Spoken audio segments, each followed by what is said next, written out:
Ora, cá estou de novo, continuando, passou um minuto ou dois por aí, porque o meu telemóvel não ia aguentar, né? Porque a história tem que ser dividida em vários episódios. Eu parei onde a doutora Margarida me estava a drenar o pulmão direito. Então, ela drenou-me o pulmão direito, né? Tirou o líquido, e ficou lá o dreno, né? Eu fiquei nesta posição, assim, né? E fiquei assim um pouquinho mais de lado. Elas foram embora, deixaram-lhe aquilo, ligaram-me às máquinas, né, para monitorizar, e eu ainda fiquei na enfermaria. E passei o resto do dia e a noite nessa enfermaria. De manhã, o médico chegou lá, de novo com a mesma máquina, para tirar novo raio-x, para saber como é que estava. Até se, ele explicou-me que era para ver como é que estava o líquido do pulmão e para saber se o dreno estava a fazer, estava no mesmo sítio, né? Estava a fazer a função dele. Então, veio lá aquele carro, né? Fazendo aquele pelo corredor fora e veio tirar o raio-x. Passou de novo, mais 25 a 30 minutos, veio de novo o médico. Aí já veio com uma cara assim, bem estranha, né?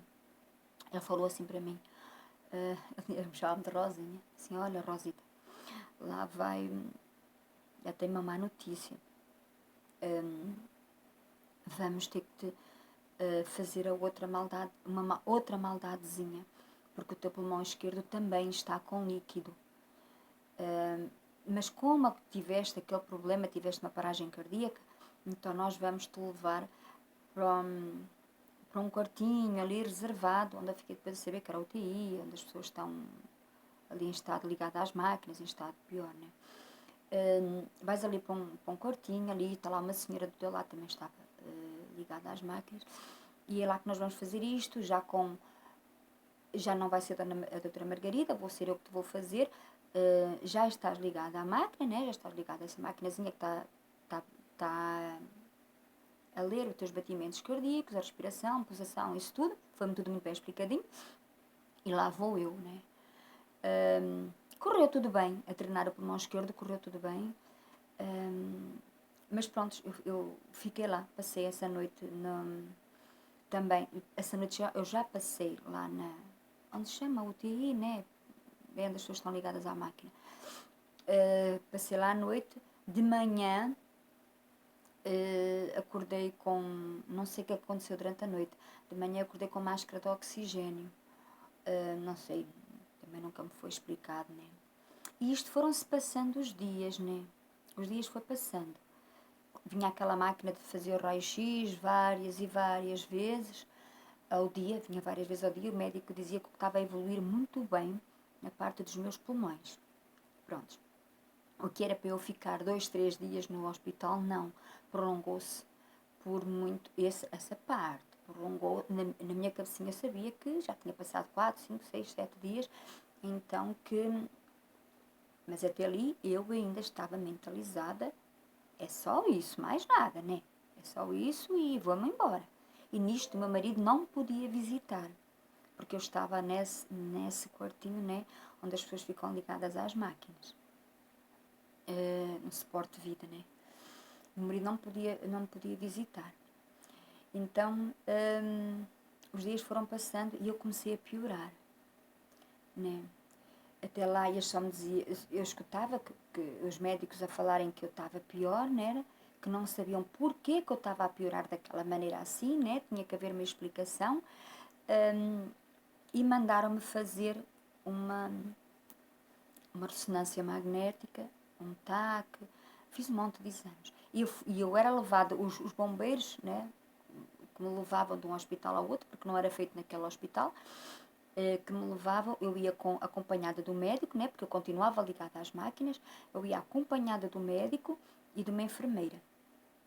A primeira vez que eu fui fazer o TAC e a ressonância,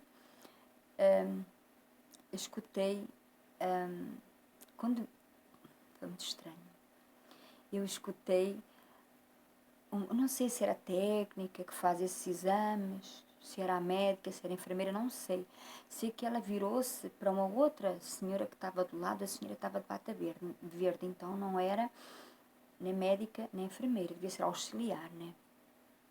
E ela virou-se e foi assim, mas esta senhora ainda está viva? E aquilo ficou assim, na altura não me quis dizer nada, aquilo não me quis dizer nada. Não. Pronto, eu fiz o exame e voltei, eles levaram-me de volta. Quando eu cheguei ao hospital, né, ao hospital onde tudo aconteceu, fui de novo para o quarto, né, para o, para o, para o quartinho onde, né, onde estão as máquinas, né, e fiquei lá. O médico chegou ao pé de mim e disse-me assim, Rosa, vamos ter que levar para o bloco cirúrgico o mais rápido possível, imediatamente. E eu, o que é que eu havia de falar, né? Sabia lá. Tá bom, vamos. Pronto, mas eles precisavam de autorização do meu marido. Precisavam que o meu marido assinasse para eu fazer a segunda cirurgia. E o meu marido não estava lá. Aí eles falaram que ia telefonar, que eu tentava ver se ele podia ir o mais rápido possível. Aí na minha cabeça já pensava, e o meu filho vai ficar com quem, né? Pronto, mas ali não estava... Eu sabia que eu estava mal, né? Eu sabia que eu estava mal, que algo não estava bem. Mas não tinha noção da gravidade. Não sabia que era tão grave assim.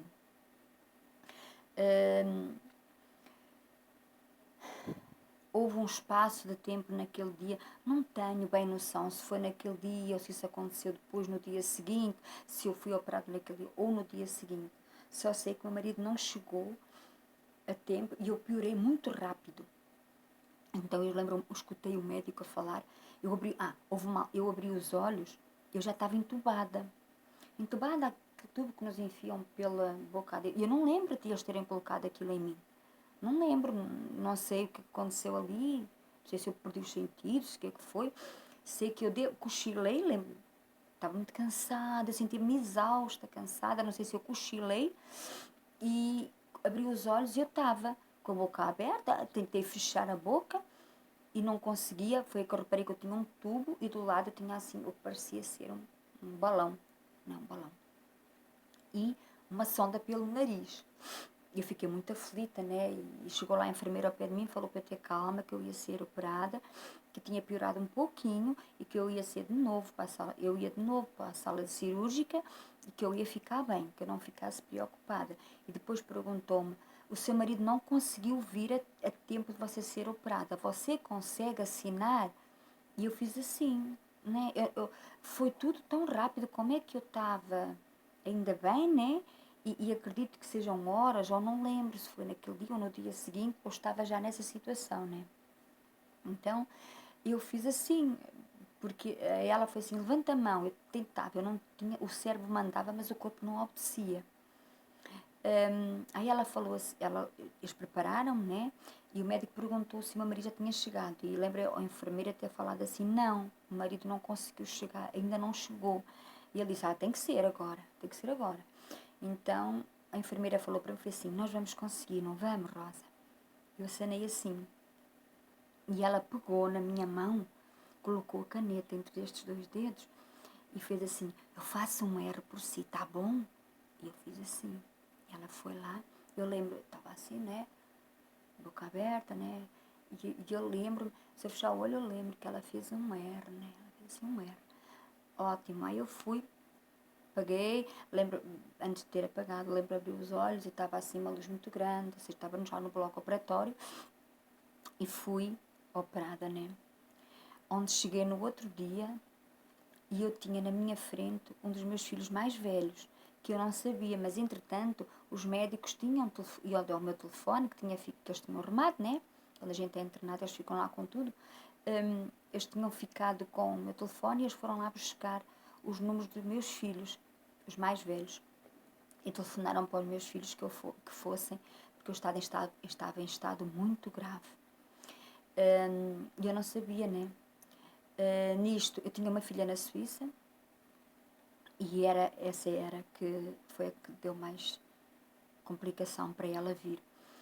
E eu saí do bloco operatório, eu estava ainda dentro estava no recobro, assim, estava no recobro do bloco operatório, ainda com aquilo na boca, né, aquela coisinha que eles tiveram que fazer massagem, né, porque eu tive 5 paragens cardíacas nessa cirurgia, e Eu abro os olhos e estava o meu filho, um dos meus filhos mais velhos, na minha frente, na frente do meu rosto.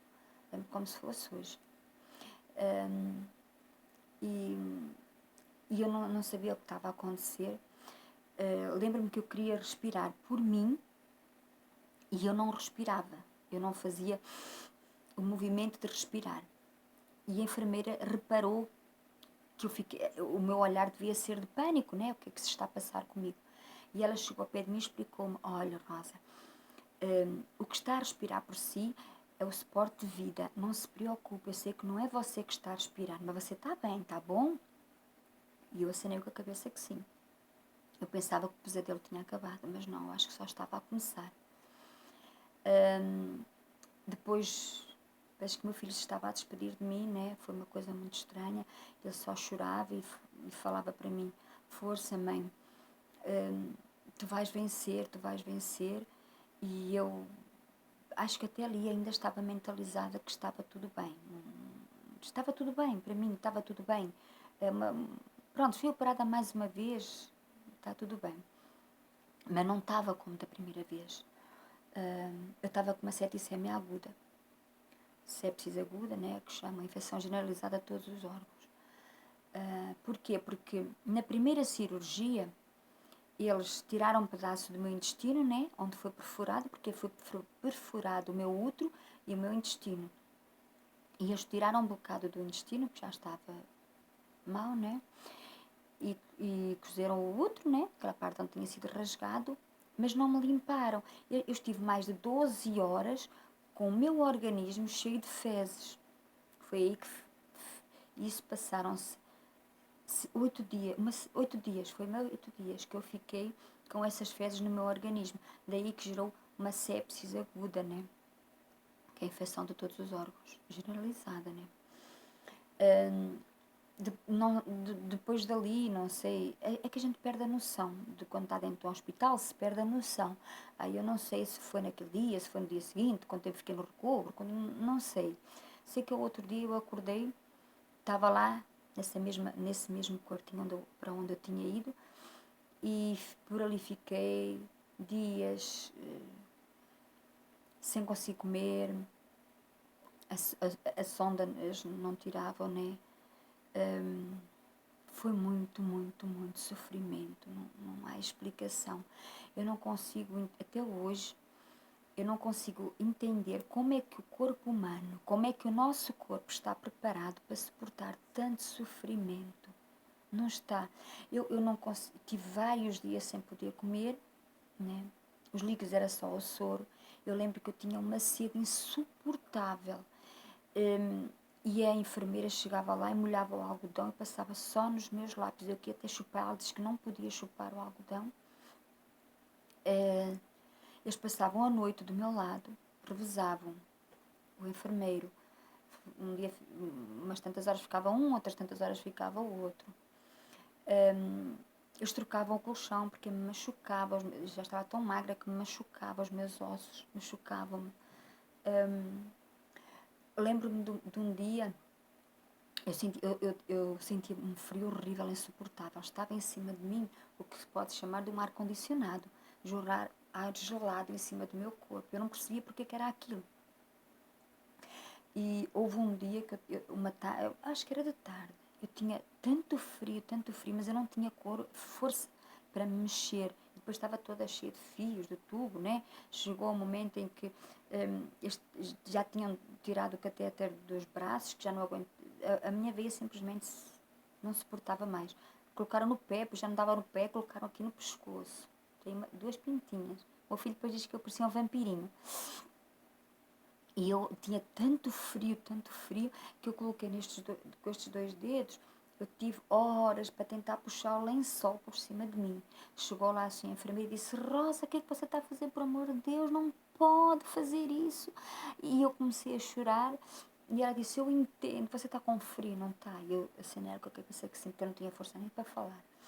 E ela falou assim: deixe-me explicar. As bactérias que estão dentro do seu corpo, elas não podem aquecer, porque se elas aquecem, elas se espalham pelo resto do corpo todo e não há nada a fazer, a gente não a salva. E jogou o lençol para trás e eu ali fiquei Foi um frio insuportável. Chegou um momento em que eu entreguei para Deus. Eu sentia muita mágoa, muita raiva. Antes de eu ter piorado, houve uma noite em que eu não consegui dormir. Porque eu escutei o médico a falar. Chamava-se Pedro, doutor Pedro. Chamava-se e chama, né? Acredito que esteja vivo. E ela falava assim, a enfermeira, que eu não ia passar daquela noite. E se os meus filhos já se tinham vindo despedir de mim. E ela falou, falta a filha, que está na Suíça. Depois ela chegou ao pé de mim, quando ela falou filha, eu comecei a chorar. E ela fez-me assim e disse, calma querida, está tudo bem. Eu já falei com a sua filha, estamos em contacto com ela, ela já está a vir, está bom? Mas você vai ficar bem. Ela não sabia que eu tinha escutado a conversa dela com o senhor doutor. E foi, essa noite foi das piores que eu lá passei. Das piores e a melhor. Então, está de novo com mais de 15 minutos. Eu vou parar porque o meu telemóvel já não está a aguentar. Mas eu venho para acabar, tá bom?